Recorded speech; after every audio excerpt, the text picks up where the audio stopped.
അല്ലയോ അഗ്നിഭഗവാനെ, ജ്ഞാനസ്വരൂപനും ജഗത് പ്രകാശകനുമായ അങ്ങ് ഞങ്ങളുടെ മാർഗദർശിയായാലും പ്രഭാതപുണ്യത്തിൽ പ്രോജ്വലിപ്പിച്ച ഈ അഗ്നി ഒരു ദിവസത്തിന്റെ മുഴുവൻ ഉണർവും ചൈതന്യവുമാണ്.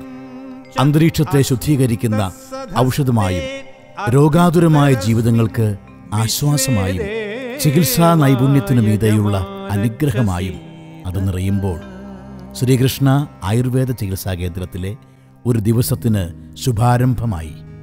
വിധിപ്രകാരമുള്ള അഗ്നിഹോത്രത്താൽ എന്നും പൂജിതമാകുന്ന ഈ യജ്ഞഭൂമിയിലെ ഇളം തെന്നലിന് പോലും സൗഖ്യമേവാനുള്ള സിദ്ധിവിശേഷങ്ങളുണ്ട്. മാറാവ്യാധികൾക്കും ആകുലതകൾക്കും സുനിശ്ചിതമായ സിദ്ധൌഷധങ്ങളുമായി നിലകൊള്ളുന്ന ഈ ആയുർവേദ ചികിത്സാ കേന്ദ്രം സ്ഥിതി ചെയ്യുന്നത് വൈക്കത്തിനടുത്ത് പടിഞ്ഞാറേക്കരയിൽ തുറുവേലിക്കുന്ന് ശ്രീ മഹാദേവ ക്ഷേത്രത്തിനടുത്താണ്. വൈക്കത്ത് നിന്ന് കോട്ടയത്തിനുള്ള വഴിയെ 4 കിലോമീറ്റർ സഞ്ചരിച്ചാൽ ഇവിടെ എത്തിച്ചേരാം. വിശാലമായ പച്ചപ്പിന് നടുവിൽ ആശ്രമസമാനമായൊരു ആതുരാലയം തലയുയർത്തി നിൽക്കുന്നു. കേരളത്തനിമയുള്ള ഒരു നാലുകെട്ടിൻ്റെ മാതൃകയിൽ തികച്ചും ഒരു ഗൃഹാന്തരീക്ഷത്തിലാണ് ഇത് സ്ഥിതി ചെയ്യുന്നത്. ഇവിടുത്തെ പൂക്കളും ഔഷധസസ്യങ്ങളും കുളങ്ങളും തോടുകളുമെല്ലാം ആരുടെയും മനസ്സിനെ ആകർഷിക്കുവാൻ പോന്നതാണ്. രോഗം ഇവിടെ ആശ്വാസത്തിനു വഴിമാറുന്നു. താളിയോലകളിൽ നാരായ മുനകളിലൂടെ അനേക തലമുറകൾ കൈമാറിയ ആയുർവേദത്തെ അതിൻ്റെ തനിമയും പഴമയും പ്രൗഢിയും ഒട്ടും ചോർന്നു പോകാതെ പ്രായോഗിക തലത്തിൽ സാധ്യതമാക്കുവാൻ പ്രതിജ്ഞാബദ്ധമായ ഈ സ്ഥാപനത്തിൻ്റെ സ്ഥാപകനും പ്രധാന ചികിത്സകനും ഒരാളാണ് ഡോക്ടർ വിജിത്ത്. ബാംഗ്ലൂരിലെ Rajiv Gandhi university of health സയൻസസിൽ നിന്നും ബിരുദം നേടിയ ശേഷം പാലക്കാട്ടെ പ്രസിദ്ധമായ പൂന്തോട്ടം ആയുർവേദാശ്രമത്തിൽ പ്രായോഗിക പരിശീലനം പൂർത്തിയാക്കിയ ഡോക്ടർ വിജിത്ത് കോയമ്പത്തൂർ ആര്യവൈദ്യ ഫാർമസിയിലെ റിസർച്ച് സെന്ററിൽ കേരളത്തിലെ വൈദ്യപാരമ്പര്യത്തെപ്പറ്റി ഗവേഷണവും നടത്തുന്നുണ്ട്.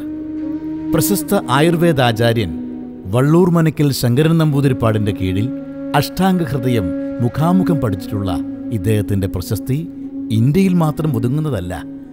ജർമ്മനിയിലെ മ്യൂണിക്കിലുള്ള സേവാ അക്കാദമിയിൽ post graduate diploma in Ayurveda for allopathy doctors എന്ന പാഠ്യപദ്ധതിയിലെ ഇന്ത്യയിൽ നിന്നുള്ള 4 അധ്യാപകരിൽ ഒരാളാണ് ഡോക്ടർ വിജിത്ത്.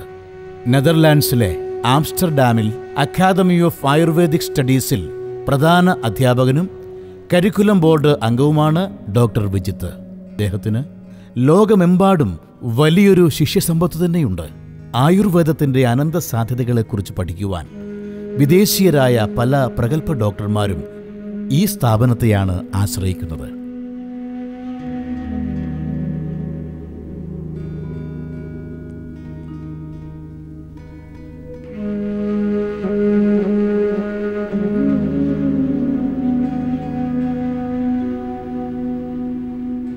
ശ്രീകൃഷ്ണ ആയുർവേദ ചികിത്സാലയത്തിൻ്റെ പ്രത്യേകതകൾ എന്തൊക്കെയാണ്?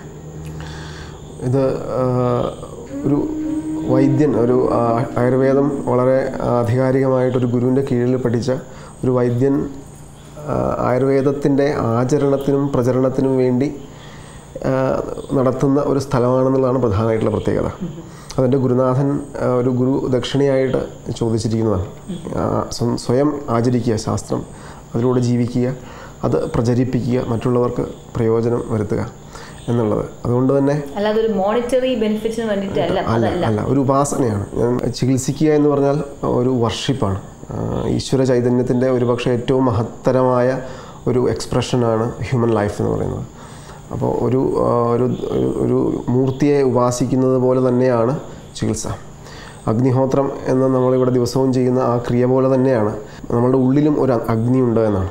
ഒരു ദഹനശക്തിയായിട്ടോ അല്ലെങ്കിൽ പചനശക്തിയായിട്ടോ മെറ്റബോളിക് എനർജി ആയിട്ടോ നമ്മുടെ ഉള്ളിലുള്ള ആ ഒരു ചൈതന്യത്തിലേക്ക്, ആ അഗ്നിയിലേക്ക് ഹവിസ് അർപ്പിക്കൽ തന്നെയാണ് ചികിത്സ. ഓരോ തുള്ളി എണ്ണയും ഓരോ തുള്ളി കുഴമ്പും ഓരോ തുള്ളി കഷായവും അല്ലെങ്കിൽ ഓരോ തുള്ളി ഘൃതം നെയ്യോ ഒക്കെ ആ അഗ്നിയിലേക്ക് അർപ്പിക്കുന്ന ഒരു ഹവിസ് തന്നെയാണ്. ഇവിടെ വരുന്ന എല്ലാ രോഗികൾക്കും വൈദ്യപരിശോധന തികച്ചും സൗജന്യമാണ്. അതുപോലെ തന്നെ നമ്മൾ തന്നെ രോഗികൾക്കായിട്ട് ഇവിടെ മരുന്നുകൾ നിർമ്മിക്കുന്നു. അതിനുവേണ്ടി മാത്രമായിട്ട് നമുക്ക് ഒരു ഔഷധ നിർമ്മാണശാലയുണ്ട്, ഔഷധശാലയുണ്ട്. മാർക്കറ്റിൽ അവൈലബിൾ ആയിട്ടുള്ള ആയുർവേദ മരുന്നുകളുടെ കൊമേഴ്ഷ്യൽ ആസ്പെക്റ്റിൻ്റെ ഒരു അതിപ്രസരം കാരണം അതിൻ്റെ ക്വാളിറ്റി കുറയുന്നു. അത് നമുക്ക് പലപ്പോഴും നമ്മൾ ശ്രദ്ധിക്കും, ആദ്യം ഉണ്ടായിരുന്ന ക്വാളിറ്റി കുറച്ച് കാലം കഴിയുമ്പോൾ, വർഷങ്ങൾക്ക് ശേഷം അതേ സാധനം വാങ്ങിക്കുമ്പോൾ അതിൻ്റെ ഫലം കിട്ടുന്നില്ല. ഏതെങ്കിലും ഒരു പ്രത്യേക കേസിൽ നമുക്ക് എന്തെങ്കിലും ഒരു പ്രത്യേക മരുന്ന് ഉണ്ടാക്കേണ്ടി വന്നു കഴിഞ്ഞാൽ ആ രോഗിക്ക് വേണ്ടി മാത്രം അത് ഉണ്ടാക്കാനായിട്ടുള്ള ഒരു വലിയൊരു ഓപ്പർച്യൂണിറ്റിയും കൂടിയാണ് നമുക്കത്. അതുപോലെ തന്നെ എല്ലാ ചികിത്സകളും, അത് കിടത്തിയിട്ടുള്ള ചികിത്സയാണെങ്കിലും അല്ലെങ്കിൽ വന്നു പോയിട്ട് OP ബേസിലുള്ള ട്രീറ്റ്മെൻറ്റ് ആണെങ്കിലും, അതുപോലെ തന്നെ നമ്മൾ ഇവിടെ നിർമ്മിച്ച് നൽകുന്ന മരുന്നുകളാണെങ്കിലും വളരെ അഫോർഡബിൾ ആയിട്ടുള്ള, സാധാരണക്കാരനും താങ്ങാൻ കഴിയുന്ന രീതിയിലുള്ള മരുന്നുകളാണ് എന്നുള്ളതാണ് മറ്റൊരു സവിശേഷത. അതുപോലെ തന്നെ രോഗത്തിന് നമുക്ക് ചികിത്സ എന്നുള്ളതാണ് ഇപ്പോഴത്തെ നമ്മളുടെ പ്രധാനമായിട്ടുള്ള ഏരിയ. ഇവിടെ കിടന്ന് ചികിത്സിക്കുന്ന അവസരത്തിൽ നമ്മൾ ഓരോ വ്യക്തിയുടെയും അസുഖത്തിനും അയാൾക്കും അനുസരിച്ചിട്ടുള്ള ഒരു ദിനചര്യ, രാവിലെ എഴുന്നേൽക്കുമ്പോൾ മുതൽ അയാൾ കിടക്കുന്ന സമയം വരെയുള്ള എന്തെല്ലാം ചെയ്യണം, എന്തെല്ലാം ചെയ്യാൻ പാടില്ല എന്നുള്ളത് ആ ചെയ്യുന്ന ചികിത്സകൾക്കും അതുപോലെ തന്നെ അയാളുടെ രോഗത്തിനും അനുസരിച്ചിട്ട് ചിട്ടപ്പെടുത്തി നിർദ്ദേശിക്കുക എന്നുള്ളത് മറ്റൊരു സവിശേഷതയാണ്. ആയുർവേദത്തിൻ്റെ പലപ്പോഴും അലോപ്പതിയിൽ അല്ലെങ്കിൽ മറ്റ് ചികിത്സാ പദ്ധതികളിൽ ചികിത്സിക്കാൻ കഴിയാത്ത നിരവധി അസുഖങ്ങൾക്ക് വളരെ ഫലപ്രദമായ, പ്രമേഹത്തിൻ്റെ കാര്യം പറഞ്ഞു, റുമറ്റോയിഡ് ആർത്രൈറ്റിസ് എന്ന് പറയുന്നൊരു സന്ധിരോഗം, ഈവൻ റുമാറ്റിക് ഡിസീസ് എന്ന് പറയുന്ന മറ്റൊരു സന്ധിരോഗം, നിരവധി അലോപ്പതിയിലോ അല്ല മറ്റ് ചികിത്സാ പദ്ധതികളിലോ ചികിത്സയില്ലാത്ത നിരവധി അസുഖങ്ങൾക്ക് പൂർണ്ണമായി ചികിത്സിച്ച് മാറ്റാനുള്ള ഒരു കഴിവ് ആയുർവേദത്തിനുണ്ട്. ഇത് ഒരു സുഖവാസ കേന്ദ്രമല്ല, അല്ലെങ്കിൽ ഒരു സുഖചികിത്സ നടത്തുന്ന ഒരു സ്ഥാപനമല്ല. ധാരാളം ആളുകൾ ഇന്ത്യയുടെ പല ഭാഗത്തു നിന്നും അല്ലെങ്കിൽ വിദേശ രാജ്യങ്ങളിൽ നിന്നും പല മാറാവ്യാധികളുമായിട്ട് ഇവിടെ എത്താറുണ്ട്. അങ്ങനെ ധാരാളം വിദേശികൾ ഇവിടെ വരുന്നതുകൊണ്ട് മറ്റു പലരും ഇതൊരു സുഖവാസ കേന്ദ്രമാണെന്ന് ധരിച്ച് വശമായിട്ടുണ്ട്. അത് തികച്ചും തെറ്റാണ്. ഇത് അസുഖങ്ങൾക്ക് മാത്രം ചികിത്സിക്കുന്ന, പ്യുവർലി ക്യൂറേറ്റീവ് ആയിട്ടുള്ള ഒരു ആയുർവേദത്തിൽ മാത്രം ഫോക്കസ് ചെയ്യുന്ന ഒരു സ്ഥാപനമാണിത്. നമ്മളുടെ ആയുർവേദത്തിൻ്റെ ഒരു യഥാർത്ഥ സദ്ഭാവം, അതിനുവേണ്ടി ഈ ഒരു സ്ഥാപനത്തെ ഉപയോഗിക്കുക, അതാണ് നമ്മളുടെ പ്രത്യേകത എന്ന് പറയുന്നത്. ചുരുങ്ങിയ കാലം കൊണ്ട് തന്നെ ഫലപ്രദമായ ചികിത്സാ നൈപുണ്യം കൊണ്ട് ഈ സ്ഥാപനം ജനശ്രദ്ധ നേടിക്കഴിഞ്ഞു.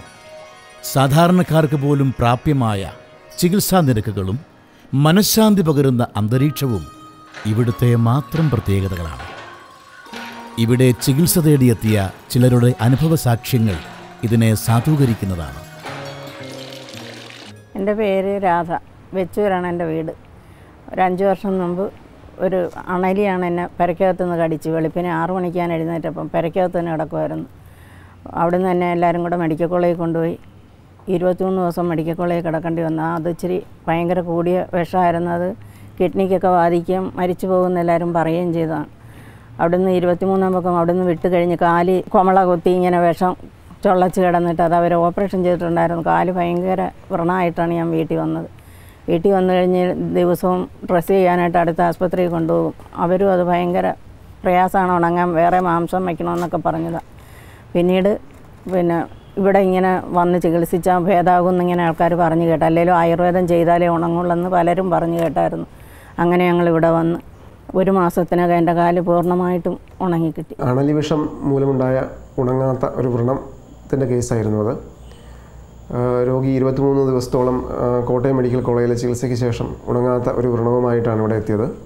സാധാരണ അണലി കടിച്ചുണ്ടാകുന്ന വ്രണം ഉണങ്ങാൻ വളരെ പ്രയാസമാണ്. ഉണങ്ങിയാലും അത് പിന്നീട് ഉണ്ടായാൽ അതുപോലെ തന്നെ തൊലിപ്പുറമേയുള്ള മറ്റ് പല വികാരങ്ങളും ഉണ്ടാക്കാം. ഇവിടുത്തെ ഏകദേശം 1 മാസം 1.5 മാസം നീണ്ടു നിൽക്കുന്ന പുറമേയും അകമേയുള്ള ഔഷധ സേവയും ചില ചികിത്സകളുടെയും ഫലമായിട്ട് അത് പൂർണ്ണമായി ഉണങ്ങുകയും യാതൊരു കോംപ്ലിക്കേഷനും ഇല്ലാതെ ഉണങ്ങുകയും അത് പിന്നീട് മറ്റൊരു വികാരവും അവർക്ക് ഉണ്ടാകാതെ, അതാണ് മറ്റൊരു സവിശേഷത. വേണ്ട രീതിയിലൊരു അസുഖം ചികിത്സിച്ചാൽ ആ അസുഖം ഭേദമാകുന്നതോടുകൂടി അവർക്കുള്ള മറ്റു പല അസുഖങ്ങളും കൂടെ ഇല്ലാതാവുന്നൊരവസ്ഥയുണ്ട്. അതിന് ഒരു വലിയ ഉദാഹരണമാണ് രാധയുടെ ഈ കേസ്. ഒരു 2 വർഷത്തിന് മുന്നാണ് ഒരു ദിവസം രാത്രി ഒരു 3 മണിയായ നേരത്ത് എന്തോ കാലിൽ നൈറ്റിൻ്റെ അഴിവഴി വന്ന് കാലിലെന്തോ കടിച്ചു. കുറച്ച് നേരം കഴിഞ്ഞപ്പോൾ കാലിന് ഭയങ്കര വേദന, ഇങ്ങനെ ചൊടിച്ചിട്ട് പോലെയൊക്കെ ഉണ്ടായി. ഒരു 5 മണിയൊക്കെ ആയപ്പോൾ ഞങ്ങൾ അടുത്ത് തന്നെ ഒരു ആയുർവേദ ആശുപത്രി കൊണ്ടുപോയി. അവിടെ കൊണ്ടുവന്ന് കഴിഞ്ഞപ്പോൾ അവരൊരു മരുന്ന് പുരട്ടിയും തന്നു. പിന്നെ വായിലിട്ട് കഴിക്കാനൊരു മരുന്ന് തന്നു. അതും കഴിച്ചുകൊണ്ട് വീട്ടിൽ വന്നു കഴിഞ്ഞ് അത് കഴിഞ്ഞ് കുറച്ച് നേരം കഴിഞ്ഞപ്പോൾ ഇത് വേദനയൊക്കെ കൂടുതലും തലയ്ക്കൊക്കെ മന്തിപ്പ് പോലെയൊക്കെ ആയി, ആകെ ഭയങ്കര അസ്വസ്ഥതയൊക്കെ ആയി. പിന്നെ പെട്ടെന്ന് തന്നെ ഇങ്ങോട്ട് ഈ ഹോസ്പിറ്റലിലേക്ക് പോരുകയും ചെയ്തു. ഇപ്പോൾ അതിനിടയ്ക്ക് പിന്നെ മൂത്രമൊക്കെ പോകാണ്ടായി, വയറിനൊക്കെ ഭയങ്കര ഒരു വിഷമം, ഭയങ്കര ഒരു ഇതുപോലെയൊക്കെ ആയിരുന്നു. പിന്നെ ഞങ്ങൾ വണ്ടി വിളിച്ച് ഇവിടെ വന്നു കഴിഞ്ഞപ്പോൾ വന്നപ്പോൾ തന്നെ ഡോക്ടർ ഒരു ഗിണ്ടിയിൽ കുറച്ച് വെള്ളം എടുത്ത് ആ കടിച്ച ഭാഗത്ത് ചൂടാണോ തണുപ്പാണോ എന്ന് പറയാൻ പറഞ്ഞു. അപ്പോൾ ആ സമയത്ത് ചൂടായിരുന്നു ആ ഭാഗത്തുണ്ടായിരുന്നത്. അത് കഴിഞ്ഞ് വേറൊരു മരുന്ന് വായിലിട്ട് ചവയ്ക്കാനായിട്ട് തന്ന്, അത് ചവച്ചപ്പോൾ പുളിയാണോ ചവർപ്പാണോ എന്ന് പറയാൻ പറഞ്ഞു. അപ്പം പുളിയായിരുന്നു ആ സമയത്ത്. അപ്പോൾ തലയ്ക്കൊക്കെ ഭയങ്കര മന്തിപ്പ് പോലെയും തലവേദനയൊക്കെ നന്നായിട്ടുണ്ടായി. കുറച്ച് നേരം കഴിഞ്ഞപ്പോൾ പിന്നെ എൻ്റെ കൂടെ വന്ന 3 പേരെ വായിൽ ഒരു മരുന്നിട്ട് കൊടുത്തിട്ട് ചവച്ചിട്ട് നെറുകയിലും 2 ചെവിയിലൂടെ ഊതാൻ പറഞ്ഞു. അങ്ങനെ ഒരു അരമണിക്കൂർ ചെയ്ത് കഴിഞ്ഞപ്പോൾ തലയ്ക്കുള്ള ആ വിഷമമൊക്കെ മാറുകയൊക്കെ ചെയ്ത്. അത് കഴിഞ്ഞ് പിന്നെ ഈ കടിച്ച ഭാഗത്ത് ഭയങ്കരമായിട്ട് വേദന ഉണ്ടായിരുന്നു. അപ്പോൾ പിന്നെ അവിടെ റൂമിലകത്ത് കൊണ്ടുപോയി എരിക്കും അങ്ങനെ കിഴി പിടിച്ച് ഒരു മണിക്കൂറോളം അങ്ങനെ ചെയ്ത് മുകളിൽ നിന്ന് താഴേക്ക് തന്നെ അത് കിഴി പിടിച്ച് കഴിഞ്ഞപ്പോൾ പിന്നെ ആ വേദനയുള്ള ഭാഗത്ത് ആ കടിച്ച ഭാഗത്ത് മാത്രം നന്നായിട്ട് ഇത്തിരി വേദന പോലെ ഉണ്ടായി. അത് പിന്നെ ഒരു അരമണിക്കൂർ നേരം കഴിഞ്ഞപ്പോൾ അതിനൊക്കെ ഒരുമാതിരി കുറവൊക്കെ ഉണ്ടായി. പിന്നെ വൈകുന്നേരത്തോടുകൂടി ഞങ്ങൾ വീട്ടിൽ പോയി. അന്ന് അത്താഴം കഴിക്കേണ്ടെന്നും ഉറക്കം വിളച്ചിരിക്കാനൊക്കെ ഡോക്ടർ പറഞ്ഞു വിട്ട്. പിന്നെ പിറ്റേ ദിവസം തൊട്ട് കഷായം തുടങ്ങാനും പറഞ്ഞു. 2 ആഴ്ചത്തോളം കഷായവും കഴിച്ച് പിന്നെ 1 മാസത്തോളം ഞങ്ങൾ പഥ്യം എടുത്ത് ഇപ്പോൾ ആ പാട ഒന്നുമില്ല, നല്ല സുഖമായിട്ടിരിക്കുന്നു. സജിതയുടെ കേസ് മണ്ഡലി വിഷത്തിൻ്റെ ഒരു കേസാണത്. അവർക്ക് എന്താണ് കടിച്ചത് എന്നറിയാതെ വേറൊരു സ്ഥാപനത്തിൽ പോയി ചികിത്സിച്ച് ഇവിടെ എത്തിയ കേസാണ്. അത് മണ്ഡലിയാണ് എന്ന് നമ്മൾ തിരിച്ചറിയുന്നത് ഒന്ന് ആ കടിപ്പാട്, കടിച്ച ഭാഗത്തുള്ള, അതായത് ബൈറ്റ് മാർക്ക്, സ്നേക്ക് ബൈറ്റുള്ള മാർക്കിൻ്റെ പ്രത്യേകത, ആ ഭാഗത്തുള്ള ലക്ഷണങ്ങൾ, ആ ഭാഗത്തുള്ള പ്രത്യേകിച്ച് ചൂട്, അതുപോലെ തന്നെ നമ്മൾ അകത്തേക്ക് കൊടുക്കുന്ന ഒരു ഒറ്റമരുന്നുണ്ട്. ആ മരുന്ന് അതിൻ്റെ യഥാർത്ഥ രുചി കയ്പ്പാണ്. അത് അവർ കഴിക്കുമ്പോൾ അവർക്ക് കയ്പ്പല്ല തോന്നുന്നത് പുളിപ്പാണ്. ആ രസത്തിലൂടെയാണ് പ്രത്യേകിച്ച് നമ്മൾ ഇന്ന തരത്തിലുള്ള പാമ്പാണ് കടിച്ചതെന്ന് മനസ്സിലാക്കുന്നത്. മറ്റു ലക്ഷണങ്ങളും കടിപ്പാടും നോക്കിയതിൽ നിന്ന് മണ്ഡലിയാണെന്ന് മനസ്സിലാക്കാൻ കഴിഞ്ഞു. തലയിലേക്ക്, ബ്രെയിനിലേക്ക് വിഷം ബാധിക്കുന്നു എന്ന് കണ്ടതിന് പ്രതിവിധിയായിട്ടാണ് ഊത്ത് എന്ന ചികിത്സ ചെയ്തത്. കാതിലും നെറുകയിലും ഊതിയത്. അതുപോലെ തന്നെ വളരെ വിശേഷമായിട്ടുള്ളൊരു കിഴി, എരുക്കല കിഴി, അത് ആ വേദനയും നീരും ഉള്ള ഭാഗത്ത് ചെയ്യുകയുണ്ടായി. അതിലൂടെയാണ് അവർ, അതുപോലെ തന്നെ മൃത്യുഞ്ജയം എന്നുള്ള ഒരു അകതം, ഒരു വിഷഹരമായിട്ടുള്ള ഒരു മരുന്നകത്തേക്ക് കൊടുക്കുകയുണ്ടായി. അതായിരുന്നു ആ കേസിനുള്ള ചികിത്സ. അത് പൂർണ്ണമായിട്ട് ഭേദമായി. ഇന്നിപ്പോൾ 2 വർഷമായ മറ്റു വികാരങ്ങൾ ഒന്നും ഉണ്ടായിട്ടില്ല, മറ്റ് അസുഖങ്ങളൊന്നും അവർക്ക് ഉണ്ടായിട്ടുമില്ല. അതാണ് ആയുർവേദത്തിലൂടെ ഉള്ള വിഷചികിത്സയുടെ ഒരു വലിയ മഹത്വം തന്നെ. എൻ്റെ പേര് ബേബി, പടിഞ്ഞാറേക്കരയാണ് സ്ഥലം. എനിക്ക് മേത്തിന് ആദ്യമായിട്ടൊരു ചൊറിച്ചിൽ പോലെ ഉണ്ടായി, ഒരു പാടൊക്കെ ഉണ്ടായി. പിന്നെ അത് കൂടുതലായി, മേലെ മുഴുവനായി. പിന്നെ ഞാൻ കുറേ ഇംഗ്ലീഷ് മരുന്ന് കഴിച്ചു, എന്നിട്ടും കുറഞ്ഞില്ല. അത് കഴിഞ്ഞാണ് ഞാൻ ഇങ്ങനെ അറിയപ്പെടുന്നത്. ഇവിടെ വന്ന് ഞാൻ ആയുർവേദം കഴിച്ച് ഇവിടെ വന്നൊരു 5-8 ദിവസം കിടന്നു കഴിഞ്ഞപ്പോൾ അത് എനിക്ക് ഒരുമാതിരി നല്ലപോലെ കുറവായി. ഒരു 2 മാസം പൂർണ്ണമായിട്ട് മരുന്ന് കഴിച്ചപ്പോൾ നല്ലപോലെ കുറഞ്ഞു. ഇപ്പോഴും ഞാൻ ചെറിയ രീതിയിൽ മരുന്ന് കഴിക്കുന്നുണ്ട്. പാടൊക്കെ മൊത്തം പോയി. ബേബിയുടെ കേസ് സോറിയാസിസ് എന്ന അലോപ്പതിയിൽ പറയുന്ന ഒരു ത്വക്ക് രോഗമാണ്. ആയുർവേദത്തിലൂടെ പരിശോധിച്ചപ്പോൾ അത് ഉത്താന വാതരക്തം എന്ന അസുഖമായിട്ടാണ് ഞാനതിനെ ഡയഗ്നോസ് ചെയ്തത്. ഇവിടെ കിടത്തി ചികിത്സയാണ് പ്രധാനമായിട്ടുണ്ടായത്. സ്നേഹപാനം, രക്തമോക്ഷണം, സ്ഥിര വെയിൻ പങ്ക്ചർ ചെയ്ത് രക്തം എടുത്ത് കളഞ്ഞിട്ടുള്ള ഒരു ചികിത്സ, അതുപോലെ തന്നെ വിരേചനം, അങ്ങനെയുള്ള ശോധന ചികിത്സകളാണ് പ്രധാനമായി നൽകിയത്. ആ കേസിൽ ഇന്ന് ഞാൻ ഓർക്കുന്നു, വളരെ ശരീരം മുഴുവൻ വ്യാപിച്ച് വളരെ ആഴത്തിലുള്ള മുറിവുകളോട് കൂടിയ ഒരു സ്കിൻ ലീഷനായിരുന്നു. വളരെ വലിയ സ്കിൻ ലീഷൻസ് ആയിരുന്നു. എന്തായാലും ഏതാണ്ടൊരു 3 ആഴ്ച നീളുന്ന ശോധന ചികിത്സകളിലൂടെ തന്നെ ഒരു പുതിയ സ്കിൻ ലെയർ തന്നെ ഡെവലപ്പ് ചെയ്തു. ഇപ്പോൾ 2 വർഷത്തോളമായി അദ്ദേഹത്തിന് ചികിത്സ കഴിഞ്ഞിട്ട് പൂർണ്ണമായി ഭേദമായിരിക്കുന്നു. എൻ്റെ പേര് അമൃത് ഘോഷ്. ഇവിടെ വൈക്കപ്രയാറാണ് വീട്. എനിക്ക് 3 വർഷമായി വയറിന് സഹിക്കാനാവാത്ത വേദനയാണ്. ഇപ്പോൾ ഇവിടെ പല ഹോസ്പിറ്റലിലും കൊണ്ടുപോയി കാണിച്ചു. അവരെല്ലാവരും മരുന്ന് തന്നുവെങ്കിലും മരുന്ന് തന്ന് പല സ്കാനിങ്ങും ചെയ്തു, MRI ഉൾപ്പെടെ സ്കാനിങ്ങും ചെയ്തു, എൻഡോസ്കോപ്പി ചെയ്തു. അവിടുന്ന് പല മരുന്ന് തന്നു, എങ്കിലും ആ വേദന മാറുന്നില്ലായിരുന്നു. അവസാനമാണ് ഇവിടെ ആയുർവേദ മരുന്ന് കഴിക്കാമെന്നോർത്ത് ഇവിടെ വന്നത്. എന്നിട്ട് ഇപ്പോൾ 5-6 മാസത്തോളമായി ഇവിടുന്ന് മരുന്ന് കഴിക്കാൻ തുടങ്ങിയിട്ട്. പിന്നീട് ഈ സമയം വരെ എനിക്ക് ആ വേദന ഉണ്ടായിട്ടില്ല.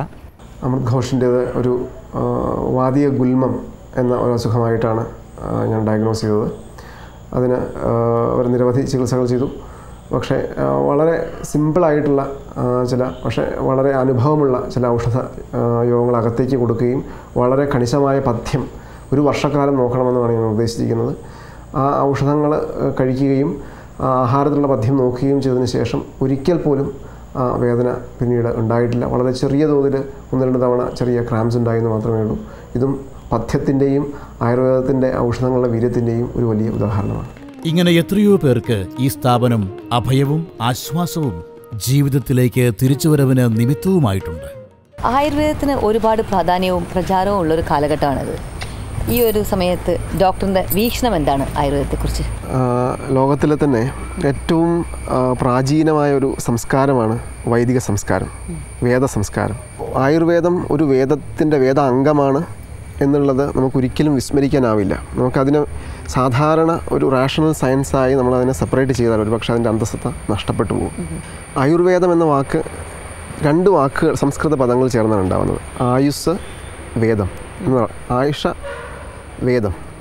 ആയുസ് എന്നതിനെ ആയുർവേദം ശരീരവും ഇന്ദ്രിയങ്ങളും മനസ്സും ആത്മാവും തമ്മിൽ ചേർന്ന് ഒന്നായി നിലനിൽക്കുന്ന ഒരു പ്രതിഭാസം എന്നാണ് ഡിഫൈൻ ചെയ്തിരിക്കുന്നത്.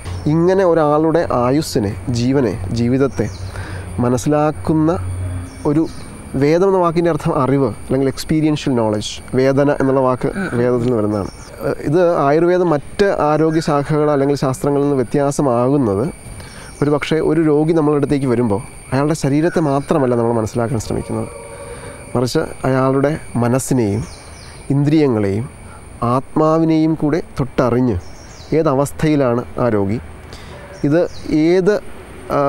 ഏതിൽ നിന്നാണ് അസുഖം ഉണ്ടാവുന്നത്, മനസ്സിൽ നിന്നാണോ അസുഖം ഉണ്ടാവുന്നത്, അതോ ശരീരത്തിൽ നിന്നാണോ അസുഖം ഉണ്ടാവുന്നത്, അതോ ഇന്ദ്രിയങ്ങളിൽ നിന്നാണോ, ഇനി എവിടെയാണ് ഈ രോഗം അധിഷ്ഠിതമാവുന്നത് എന്നുള്ള രീതിയിൽ ഒരു രോഗിയെയും രോഗത്തെയും തിരിച്ചറിയുമ്പോഴാണ് അത് ആയുർവേദമായി മാറുന്നത്. ഒരിക്കലും ഇത് പൂർണ്ണമായ ഒരു ചികിത്സാശാസ്ത്രം മാത്രമല്ല, ഒരു ജീവിത ദർശനമാണ്, സമ്പൂർണ്ണമായൊരു ജീവിത ദർശനമാണ്. അതെന്ന് പറയാൻ കാരണം ആയുർവേദത്തിൻ്റെ പ്രയോജനത്തെപ്പറ്റി പറഞ്ഞിരിക്കുന്നത് സ്വസ്ഥസ്യ സ്വാസ്ഥ്യരക്ഷണം എന്ന് പറഞ്ഞാൽ ആരോഗ്യവാനായ ഒരാളുടെ ആരോഗ്യത്തെ രക്ഷിക്കുക അല്ലെങ്കിൽ പരിപാലിക്കുക. അതെ, ഹെൽത്ത്. അതെ, അതാണ് ആദ്യത്തെ ലക്ഷ്യം. രണ്ടാമത്തേതാണ് ആതുരസ്യ വികാരപ്രശമനം എന്ന് പറഞ്ഞാൽ എന്തെങ്കിലും കാരണങ്ങൾ കൊണ്ട് ഒരാൾ ആതുരനായാൽ, അസുഖം ഉണ്ടായാൽ അയാളുടെ അസുഖത്തിൽ നിന്ന് അയാളെ രക്ഷിക്കുക. ഒരു സമ്പൂർണ്ണമായ ജീവിത ദർശനമാണ്. അതിൻ്റെ ഭാഗമായിട്ട് അസുഖം വരുമ്പോൾ ചികിത്സിക്കുകയും ചെയ്യാം. അപ്പോൾ ഒരു രോഗിയെയും രോഗത്തെയും ഈ രീതിയിൽ മനസ്സിലാക്കുക എന്നുള്ളതാണ് ആയുർവേദത്തിൻ്റെ ഇന്നത്തെ പ്രസക്തി. അങ്ങനെ ചെയ്യുമ്പോഴേ ഒരു പക്ഷേ ദ ഓൾഡസ്റ്റ് ഹോളിസ്റ്റിക് മെഡിസിനായിട്ട് ആയുർവേദം റെക്കഗ്നൈസ് ചെയ്യപ്പെടുന്നു, നാച്ചുറൽ മെഡിസിനായിട്ട് ആയുർവേദം റെക്കഗ്നൈസ് ചെയ്യപ്പെടുന്നു. രോഗിയുടെ മനസ്സിനെ നമ്മൾ മനസ്സിലാക്കുന്നു, അംഗീകരിക്കുന്നു, ആ വിഷമങ്ങളെ തൊട്ടറിയുന്നു, ശാസ്ത്രീയമായി അതിനെ പരിഹരിക്കാൻ ശ്രമിക്കുന്നു, മനസ്സിനെയും ഇന്ദ്രിയങ്ങളെയും മനസ്സിലാക്കുന്നു. അവിടെയാണ് ആയുർവേദത്തിൻ്റെ ഹൈറ്റും. അങ്ങനെ ഈ പ്രപഞ്ചത്തിൻ്റെ ഒരു ഭാഗമായിട്ട് ഒരു വ്യക്തിയെ മനസ്സിലാക്കുന്നു. ഈ പ്രപഞ്ചം എന്ന് പറയുന്നൊരു സ്പെക്ട്രത്തിൽ ഒരു വ്യക്തി എവിടെ നിൽക്കുന്നു, അയാൾ എന്തുകൊണ്ട് ഡിസീസ്ഡായി അല്ലെങ്കിൽ അയാൾ എന്തുകൊണ്ട് ഹെൽത്തി ആയി എന്ന് മനസ്സിലാക്കുന്ന ഒരു way of thinking. It's rather a way of thinking. It's a way of living as well. നമ്മുടെ ഈ ചികിത്സാ കേന്ദ്രത്തിൽ എന്തെല്ലാം വിഭാഗങ്ങളാണുള്ളത്? നമുക്ക് പ്രധാനമായിട്ട് 4 ചികിത്സാ വിഭാഗങ്ങളാണ് ഇവിടെയുള്ളത്. ഒന്ന് കായ ചികിത്സാ വിഭാഗം, അതായത് മോഡേൺ മെഡിസിനിൽ ജനറൽ മെഡിസിൻ, ശരീരത്തെ മുഴുവൻ ബാധിക്കുന്ന അസുഖങ്ങളെ ചികിത്സിക്കുന്ന വിഭാഗം. രണ്ടാമത്തേത് വിഷചികിത്സാ വിഭാഗം, പാമ്പ് കടി മൂലമോ അല്ലെങ്കിൽ വെട്ടുകാലി വിഷമോ അല്ലെങ്കിൽ അങ്ങനെയുള്ള മറ്റ് വിഷം തീണ്ടിയിട്ട് വരുന്ന രോഗികളെ ചികിത്സിക്കുന്ന വിഭാഗം. ഈ 2 വിഭാഗങ്ങളും പ്രധാനമായിട്ട് എൻ്റെ കീഴിലാണ് പ്രവർത്തിക്കുന്നത്. പിന്നെ നമുക്കുള്ളത് സ്ത്രീരോഗ വിഭാഗമാണ്. സ്ത്രീരോഗ വിഭാഗം സ്ത്രീകൾക്ക് പ്രത്യേകിച്ച് ആർത്തവ സംബന്ധമായ രോഗങ്ങളും ഗർഭിണി കാലത്തുണ്ടാകുന്ന രോഗങ്ങളും ഒക്കെ ചികിത്സിക്കുന്ന വിഭാഗമാണ് സ്ത്രീരോഗ വിഭാഗം. നമുക്ക് ഗൈനക്കോളജി ആൻഡ് ഒബ്സ്ട്രക്റ്റിക്സ് എന്ന് നമുക്ക് പറയാം ഒരുമിച്ച്. അത് എൻ്റെ വൈഫായിട്ട് ഉള്ള ഡോക്ടർ വിദ്യാ വിജിത്ത്, പിന്നെ എൻ്റെ ഒരു ജൂനിയർ ഡോക്ടറും കൂടിയുണ്ട്, ഡോക്ടർ മറീന ജോസഫ്. ഈ 2 പേരാണ് ഈ വിഭാഗം കൈകാര്യം ചെയ്യുന്നത്. പിന്നെ നമുക്ക് മർമ്മ ചികിത്സാ വിഭാഗവും ഉണ്ട്. അത് കൈകാര്യം ചെയ്യുന്നത് കോട്ടയം പുതുപ്പള്ളിയിൽ ഉള്ള ജയശങ്കർ കളരിയിലെ പ്രശസ്ത മർമ്മ ചികിത്സകനായിട്ടുള്ള ശ്രീ ബൈജു ഗുരുക്കളാണ്.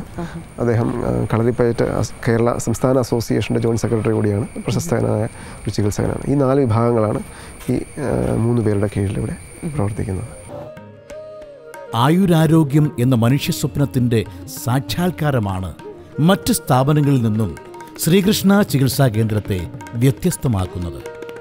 ആയുർവേദത്തിൻ്റെ സാധ്യതകളിലേക്കുള്ള വാതായനമാണിത്. സ്ത്രീകളുടെ രോഗങ്ങളാണല്ലോ ഡോക്ടർ വിദ്യ ഇവിടെ ചികിത്സിക്കുന്നത്. ഇവിടെ വരുന്ന സ്ത്രീകളിൽ പ്രധാനമായി കണ്ടുവരുന്ന പ്രശ്നങ്ങൾ എന്തൊക്കെയാണ്? കൂടുതലായും ഈ ആർത്തവ സംബന്ധമായിട്ടുള്ള രോഗങ്ങളും പിന്നെ ആർത്തവ വിരാമത്തോടനുബന്ധിച്ചുണ്ടാകുന്ന രോഗങ്ങളുമാണ് കൂടുതലായിട്ട് കണ്ടുവരുന്നത്. ആർത്തവ സംബന്ധമായ രോഗങ്ങൾ എന്ന് പറയുമ്പം കൂടുതലായിട്ടും ആർത്തവ സമയത്തുണ്ടാകുന്ന വേദന, അങ്ങനെയാണ് പ്രധാനം. ഛർദി, അങ്ങനെയൊക്കെ പെൺകുട്ടികൾ കൂടുതൽ വരാറുണ്ട്. അപ്പം ഈ കാലത്ത് അങ്ങനെ വരുന്ന ഛർദിക്കൊക്കെ ശരിക്കും ചികിത്സയുണ്ട് ഉണ്ട് എന്ന് വെച്ച് കഴിഞ്ഞാൽ അതിന് പ്രധാനമായിട്ടും നമ്മുടെ ഇപ്പോഴത്തെ ജീവിതചര്യയാണ് ഒരു പ്രധാന കാരണമായിട്ട് നമുക്ക് കാണാൻ പറ്റുന്നത്.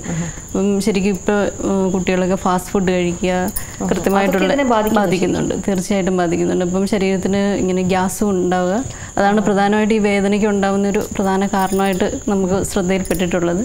അപ്പം ഭക്ഷണത്തിൽ ശ്രദ്ധിക്കുക എന്നുള്ളത് തന്നെയാണ് ഏറ്റവും പ്രധാനപ്പെട്ട ഒരു ചികിത്സ തന്നെ. അതിനൊപ്പം തന്നെ ആയുർവേദ മരുന്നുകൾ കഴിക്കുന്നതോട് കൂടിയിട്ട് ശരിക്കും ഒരു ശുദ്ധി ഉണ്ടാവും. ഈ ആർത്തവ സംബന്ധമായ രോഗങ്ങളല്ലാതെ മറ്റ് പ്രശ്നങ്ങൾ എന്തൊക്കെയാണ് സ്ത്രീകൾക്ക് ഉണ്ടാവുന്നത്? ആർത്തവ പ്രധാനമായിട്ട് പിന്നെ ഈ ആർത്തവ വിരാമത്തോടനുബന്ധിച്ച് ഇങ്ങനെ സന്ധിവാതം പോലെയുള്ള രോഗങ്ങളും ഉണ്ടാകാറുണ്ട് സ്ത്രീകൾക്ക്. സ്ത്രീകളിൽ കണ്ടുവരുന്ന മറ്റൊരു പ്രശ്നമാണ് ഈ ബാക്ക് പെയിൻ.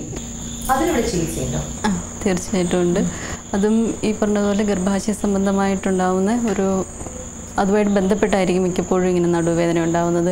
ഈ പറഞ്ഞ പോലെ പ്രസവാനന്തരമായിട്ടുണ്ടാകുന്ന നടുവേദന. അതെ അതെ, അതും ഈ ശരിക്കുള്ള പ്രസവചര്യ കിട്ടാത്തതുകൊണ്ടായിരിക്കും മിക്കപ്പോഴും അങ്ങനെ അതിനുശേഷം നടുവേദന ഉണ്ടാകുന്നത്.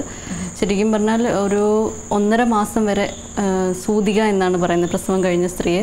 ആ 1.5 മാസം അവർ അതെ അതെ ആ 1.5 മാസം അവർ കംപ്ലീറ്റ് റെസ്റ്റ് എടുക്കുകയും ശരിക്കും ആഹാരത്തിലും മരുന്നിലും എല്ലാത്തിലും നന്നായിട്ട് ശ്രദ്ധിക്കുകയും വേണം. അതാണല്ലോ നമ്മളുടെ നാട്ടിലൊക്കെ പരമ്പരാഗതമായിട്ട് ഇങ്ങനെ പറയുമ്പോൾ എല്ലാവരുടെ മനസ്സിൽ വരുന്നൊരു ചോദ്യം, ഈ വിദേശ രാജ്യത്ത് ഇതുപോലെ ഈ പ്രസവാനന്തര ചികിത്സയില്ല ഇല്ല, പക്ഷെ അവർക്കും ഉണ്ടാവും ഈ ബാക്ക് പെയിനും പ്രശ്നങ്ങളും. തീർച്ചയായിട്ടും ഇവിടെ വരുന്ന മിക്ക രോഗികളും ഇതേ കാരണം പറയാറുണ്ട്. അവരിവിടെ ഇങ്ങനെ ഒരു ജീവിതചര്യ ഉണ്ടെന്ന് പറയുമ്പോൾ അവർക്ക് ഭയങ്കര അത്ഭുതമാണ്.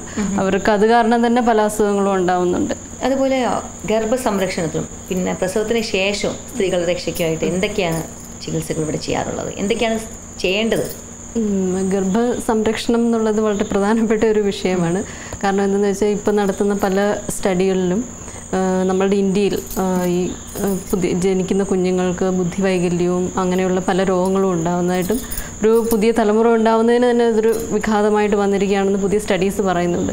അപ്പോൾ ശരിക്കും ഗർഭിണി പരിചരണമാണ് ഏറ്റവും പ്രധാനമായിട്ട് വേണ്ടത്. മുമ്പ് പറഞ്ഞ പോലെ ഈ ആർത്തവചര്യ എന്ന് പറഞ്ഞില്ലേ, അത് ഇപ്പോഴത്തെ കാലത്ത് കുട്ടികളെല്ലാം ഫാസ്റ്റ് ഫുഡ് കഴിക്കുന്നു, ഹോസ്റ്റൽ ജീവിതം എല്ലാം കൊണ്ട് ഈ ആർത്തവത്തിന് തന്നെ ഒരു പ്രധാന അതെ അതെ അതെ അതെ അങ്ങനെ ആർത്തവത്തിന് തന്നെ വളരെ പ്രശ്നങ്ങളുണ്ടാവുകയും അത് പിന്നീട് ഗർഭിണിയാവുമ്പോൾ വീണ്ടും ആ കുട്ടിയിൽ പ്രതിഫലിക്കുകയും ചെയ്യുന്നുണ്ട്. അപ്പം നമ്മൾ ഗർഭിണിയാവുമ്പോൾ നല്ല രീതിയിലുള്ളൊരു ചര്യ ഉണ്ടെങ്കിൽ ആരോഗ്യമുള്ളൊരു കുഞ്ഞിന് കിട്ടുവാനായിട്ട് സാധിക്കും. അപ്പം ശരിക്കും പറഞ്ഞാൽ മാനസികമായിട്ടും ശാരീരികമായിട്ടും ബുദ്ധിപരമായിട്ടും നല്ലൊരു കുട്ടിയെ കിട്ടണമെങ്കിൽ നല്ല രീതിയിലുള്ള ഗർഭിണി പരിചരണം ആവശ്യമാണ്. അതുപോലെ തന്നെ ഈ ആദ്യത്തെ 3 മാസങ്ങളിൽ ഛർദി ഉണ്ടാവും, പിന്നെ അപ്പം വിശപ്പില്ലായ്മ, മനംപുരട്ടൽ അങ്ങനെയൊക്കെ ഉള്ളതുകൊണ്ട് അവർക്ക് ഭക്ഷണം കഴിക്കാനായിട്ടൊരു അസൗകര്യം ഉണ്ടാവും. അപ്പം ശരിക്കും പറഞ്ഞാൽ കഴിക്കുന്ന അളവ് കുറച്ചിട്ട് പല തവണയായിട്ട് ആഹാരം കഴിക്കുക. അങ്ങനെ അതും ഇപ്പം ഇങ്ങനെ അച്ചാറ് നിറച്ച് കഴിക്കുന്നത് കുറേശ്ശെയായിട്ട് പല തവണയായിട്ട് 4 മണിക്കൂർ ഇടവിട്ടെന്നോ അങ്ങനെയുള്ള രീതിയിൽ കഴിക്കണം. അതുപോലെ തന്നെ ഇങ്ങനെ മുളപ്പിച്ച ധാന്യങ്ങളും പയറുവർഗ്ഗങ്ങൾ അങ്ങനെയൊക്കെയുള്ളത് കഴിക്കുക. അപ്പം പോഷകാംശം കിട്ടുകയും ചെയ്യും. ഇപ്പം നോൺ വെജിറ്റേറിയനൊക്കെ കഴിക്കുന്തോറും ഈ ഛർദി അതിലൊക്കെ കൂടുകയായിരിക്കും ചെയ്യുക. അതേസമയം ഇങ്ങനെ ലൈറ്റായിട്ടുള്ള ഭക്ഷണങ്ങൾ പല തവണയായിട്ട് കഴിക്കുമ്പോൾ ഈ പ്രശ്നങ്ങളൊക്കെ ഒഴിവാക്കാൻ പറ്റും. പിന്നെ പ്രസവത്തിന് ശേഷം ചെയ്യേണ്ടത് എന്തൊക്കെയാണ്? പ്രസവത്തിന് ശേഷം ഈ പറഞ്ഞ പോലെ 1.5 മാസം വളരെ ശ്രദ്ധിക്കണം. അപ്പം ഇപ്പോഴത്തെ കാലത്ത് കണ്ടുവരുന്ന പ്രസവം കഴിഞ്ഞ ഉടനെ തന്നെ ബീഫും അങ്ങനത്തെ നോൺ വെജൊക്കെ കഴിച്ച് ഭയങ്കര പ്രശ്നങ്ങളാവാറുണ്ട്. അത് ഈ പറഞ്ഞ പോലെ ഒരു നടുവേദന, പ്രസവ ശേഷം ഉണ്ടാകുന്ന ഈ നടുവേദനയ്ക്ക് ഒരു പ്രധാന കാരണമാണ് ഇങ്ങനത്തെ ഉണ്ടാകുന്ന ആഹാരചര്യകൾ. അപ്പോൾ ശരിക്കും ആയുർവേദ രീതിയിൽ പറയുന്നത് ആദ്യത്തെ ഒരാഴ്ച 12 ദിവസം ഈ മാംസാഹാരം ഉപേക്ഷിക്കണം എന്നാണ് പറയുന്നത്. 12 ദിവസത്തിന് ശേഷം മാത്രമേ മാംസാഹാരങ്ങൾ ഉപയോഗിക്കാവൂ എന്നാണ് പറയുന്നത്. ആദ്യത്തെ ഒരു 3 ദിവസത്തോളം കഞ്ഞി മാത്രം, പഞ്ചകോലം എന്ന് പറഞ്ഞൊരു മരുന്നിട്ട് കഞ്ഞി മാത്രം കുടിക്കണം. ബോഡി അങ്ങ് ഭയങ്കര ഡെലിക്കേറ്റ്. അതെ. പ്രസവ സമയത്ത് തന്നെ സ്ത്രീയുടെ ശരീരം ഭയങ്കരമായ ഒരു പ്രോസസ്സിലൂടെയാണല്ലോ പോകുന്നത്. അതുകൊണ്ട് തന്നെ ശരീരം ഭയങ്കര ഡെലിക്കേറ്റ് ആയിരിക്കും. അതുകൊണ്ട് ഇങ്ങനത്തുള്ള രീതിയിൽ വിശപ്പുണ്ടാവില്ല. അപ്പം പതുക്കെ കുറേശ്ശെ ഇങ്ങനത്തെ കഞ്ഞി, പഞ്ചകോലം ഇട്ട് ഉണ്ടാക്കുന്ന കഞ്ഞിയൊക്കെ കുടിച്ച് വിശപ്പുണ്ടാക്കി വരിക. അതിനുശേഷം 12 ദിവസത്തിന് ശേഷം മാത്രമേ മാംസാഹാരം പോലെയുള്ള ഹെവി ആയിട്ടുള്ള സാധനങ്ങൾ കൊടുക്കാൻ പാടുള്ളൂ എന്നാണ്. പിന്നെ മറ്റ് ചികിത്സകൾ വേറെ? അതെ, മറ്റ് ചികിത്സകൾ ഇപ്പം ഇങ്ങനെ നമ്മളുടെ നാട്ടിലൊക്കെ പറയുന്ന പോലെ വേദിടുക എന്ന് പറയുന്ന പോലെ 40 മിനിറ്റ് തിളപ്പിച്ച വെള്ളം കൊണ്ട് കുളിക്കുക, അങ്ങനെയൊക്കെയുള്ള ട്രീറ്റ്മെൻറ്റുകളും ചെയ്യാം. ഇന്ന് സ്വദേശീയരും വിദേശീയരുമായ അനേകായിരങ്ങളുടെ പ്രതീക്ഷയാണ് ശ്രീകൃഷ്ണ ആയുർവേദ ചികിത്സാ കേന്ദ്രം. ആയുർവേദം ഒരു വലിയ അനുഭവമായി ഇവിടെ എങ്ങും നിറഞ്ഞു നിൽക്കുന്നു. തനിമ നഷ്ടപ്പെട്ടുകൊണ്ടിരിക്കുന്ന ആയുർവേദ വൈദ്യശാസ്ത്രത്തിൻ്റെ സ്വത്വത്തിലേക്കുള്ള തിരിച്ചുപോക്കാണ് ഈ സ്ഥാപനത്തിൻ്റെ ലക്ഷ്യം. വരുന്നവർക്കൊക്കെ അപ്പം എല്ലാവരും ഇവിടെ വന്ന് താമസിച്ച് ചികിത്സ ചെയ്യണം, അല്ലെങ്കിൽ വന്നു പോവാൻ വന്നിട്ട് ആ ഒരു ദിവസത്തെ വന്നിട്ട് ഔട്ട് പേഷ്യൻസ് പോലെ അങ്ങനെ? ഇതിൽ 2 വിഭാഗങ്ങളുണ്ട്. നമുക്ക് ഇവിടെ OP ഔട്ട് പേഷ്യൻ്റ് യൂണിറ്റും ഉണ്ട്, ഇൻപേഷ്യൻ്റ് യൂണിറ്റും ഉണ്ട്. നമുക്ക് അടുത്തുള്ള ആളുകൾക്ക് ഈവൻ ചികിത്സകളാണെങ്കിൽ കൂടിയും, കൺസൾട്ടേഷൻ മാത്രമല്ല ചികിത്സകളാണെങ്കിൽ കൂടിയും അടുത്തുള്ള ആളുകളൊക്കെ ആണെങ്കിൽ ഒന്ന് ചികിത്സ കഴിഞ്ഞ് കുറച്ച് സമയം വിശ്രമിച്ച് തിരിച്ചു പോകാനുള്ള സൗകര്യവും അടുത്ത ദിവസം വന്ന് ചികിത്സ ചെയ്യാനുള്ള സൗകര്യവും നമ്മൾ ഉണ്ടാക്കുന്നുണ്ട്. നേരത്തെ കായ ചികിത്സയെ പറ്റി സൂചിപ്പിച്ചല്ലോ. പ്രധാനമായും ഏതെല്ലാം രോഗങ്ങൾക്കാണ് ഈ ചികിത്സയുള്ളത്? സന്ധി രോഗങ്ങൾ, ആയുർവേദത്തിൽ സന്ധിയെ ബാധിക്കുന്ന വിവിധ തരത്തിലുള്ള അസുഖങ്ങൾ പറയുന്നുണ്ട്. സന്ധി എന്ന് പറഞ്ഞാൽ ജോയിൻറ്റ്സ്, അസ്ഥികൾ നമ്മൾ ജോയിൻ ചെയ്യുന്ന ഭാഗങ്ങൾ. ഇവിടെ ആമവാദം, വാതരക്തം, സന്ധിവാദം, അങ്ങനെ വിവിധ തരത്തിലുള്ള അസുഖങ്ങൾ സന്ധിയെ ബാധിക്കുന്നതായി ആയുർവേദം പറയുന്നുണ്ട്. അങ്ങനെയുള്ള വിവിധ തരത്തിലുള്ള സന്ധി രോഗങ്ങളുമായിട്ട് ധാരാളം ആളുകൾ വരാറുണ്ട്. അതുപോലെ തന്നെ പ്രമേഹം, ആയുർവേദത്തിലെ 20 തരം പ്രമേഹങ്ങളാണ് പറഞ്ഞിരിക്കുന്നത്. അതിൽ 20 തരം പ്രമേഹങ്ങളെ പറ്റി ആയുർവേദം 20 തരത്തിലായിട്ട് നമ്മൾ തരം തിരിച്ചിട്ടാണ് ചികിത്സിക്കുക. അപ്പോൾ ഇതിൽ ആദ്യം പറയുന്ന 10 തരത്തിലുള്ള പ്രമേഹങ്ങൾ ഏതാണ്ട് പൂർണ്ണമായും ചികിത്സിച്ച് മാറ്റാവുന്നതാണ്.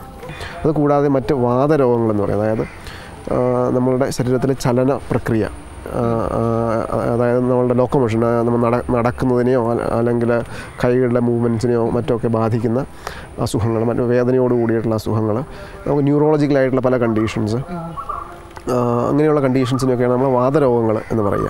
ഇതിനുള്ള ചികിത്സ വളരെ ഇഫക്റ്റീവായിട്ട് 80 വാതരോഗങ്ങളാണ് ആയുർവേദത്തിൽ പറഞ്ഞിരിക്കുന്നത്. അതാണ് ആയുർവേദത്തിൻ്റെ ഒരു വളരെ ഇൻട്രസ്റ്റിംഗ് ആയിട്ട് ഫിനോമിന. ഈ ശാസ്ത്രം ഒരുപക്ഷെ ഒരു 3000-4000 വർഷങ്ങൾക്ക് മുമ്പ് എഴുതി വെച്ച ഗ്രന്ഥങ്ങളാണ് നമ്മൾ പഠിക്കുകയും പ്രാക്ടീസ് ചെയ്യുകയും ചെയ്യുന്നത്. അപ്പോൾ 4000 വർഷങ്ങൾക്ക് മുമ്പ് അവർ 20 തരം പ്രമേഹങ്ങളെ ഐഡൻറ്റിഫൈ ചെയ്തിരുന്നു. അതിന് വളരെ സ്പെസിഫിക് ആയിട്ടുള്ള ട്രീറ്റ്മെൻറ്റ്സ് പറഞ്ഞിരുന്നു. അത് ഇന്ന് നമുക്ക് ഡയഗ്നോസ് ചെയ്യാൻ പറ്റുന്നുണ്ട്. അവരന്ന് എഴുതി വെച്ച അതേ പച്ചമരുന്നുകൾ നമുക്ക് ഇന്ന് അവൈലബിൾ ആണ്, നമുക്ക് അത് ഐഡൻറ്റിഫൈ ചെയ്യാൻ പറ്റുന്നുണ്ട്. അതുപോലെ തന്നെ നമുക്ക് വിവിധ തരത്തിലുള്ള പനികൾ, ഇപ്പോൾ പനിയുടെ കാലഘട്ടമാണ്, ഇപ്പോൾ പ്രത്യേകിച്ച് മഴക്കാലമായിപ്പോൾ വിവിധ തരത്തിലുള്ള പനികൾ പറ്റി പറഞ്ഞിട്ടുണ്ട്. അതിൻ്റെ ചികിത്സയ്ക്കും ധാരാളം, എസ്പെഷ്യലി 4 വർഷങ്ങൾക്ക് മുമ്പ് ചിക്കൻ ഗുനിയയുടെ ഒരു എപ്പിഡമിക് ഉണ്ടായപ്പോൾ ഒരുപക്ഷെ അപ്പോഴാണ് കേരള സമൂഹത്തിലേക്ക് ആയുർവേദം ഏറ്റവും ശക്തമായി കടന്നു വന്നത്. കാരണം അലോപ്പതി വൈറൽ ഫീവർ ആയതുകൊണ്ട് പ്രത്യേകിച്ച് ഒന്നും ചെയ്യാനില്ലാത്ത കാലഘട്ടത്തിൽ ആയുർവേദമാണ് ഏറ്റവും അധികം ആളുകൾക്ക് റെഫ്യൂജ് നൽകിയത്. അതുപോലെ തന്നെ ശ്വാസകോശ രോഗങ്ങൾ, അതുപോലെ ത്വക്ക് രോഗങ്ങൾ, നമ്മൾ വളരെയധികം ഫോക്കസ് ചെയ്യുന്ന മറ്റൊരു ഏരിയയാണ് സ്കിൻ ഡിസീസസ്, സോറിയാസിസ്, അങ്ങനെയുള്ള എക്സിമാസ്. ആയുർവേദത്തിൽ ഈ പറയുന്ന പോലെ 18 തരം ത്വക്ക് രോഗങ്ങൾ, 18 അല്ലാതെ കുഷ്ഠമെന്നൊരു ഒരു വിഭാഗത്തിൽ തന്നെ 18 അസുഖങ്ങൾ, പിന്നെ വിസർപ്പം, അങ്ങനെ ഒരു 10-40ഓളം ത്വക്ക് രോഗങ്ങളെ പറ്റിയിട്ട് വളരെ വിശദമായിട്ട് പ്രതിപാദിക്കുന്നുണ്ട്. ആരോഗ്യത്തോടെ ജീവിക്കുവാനും ആശ്വാസത്തോടെ നിശ്വസിക്കുവാനും ആഗ്രഹിക്കുന്നവർക്ക് ഈ യാതുരാലയം എന്നും ഒരു ശാന്തി മന്ത്രമാണ്. ഗുരുപുണ്യമായി ലഭിച്ച സർഗസിദ്ധിയുടെ വെളിച്ചം പ്രകൃത്യുപാസനയുടെ വീഥികളിൽ ചൊരിയുവാനുള്ള ജന്മനിയോഗത്തിന്റെ പൂർത്തീകരണത്തിനായി അഹോരാത്രം പ്രയത്നിക്കുന്ന ഈ മനസ്സിന്റെ ആഗ്രഹ പൂർത്തീകരണത്തിൽ കർമ്മം കൊണ്ട് നമുക്കും പങ്കാളികളാകാം.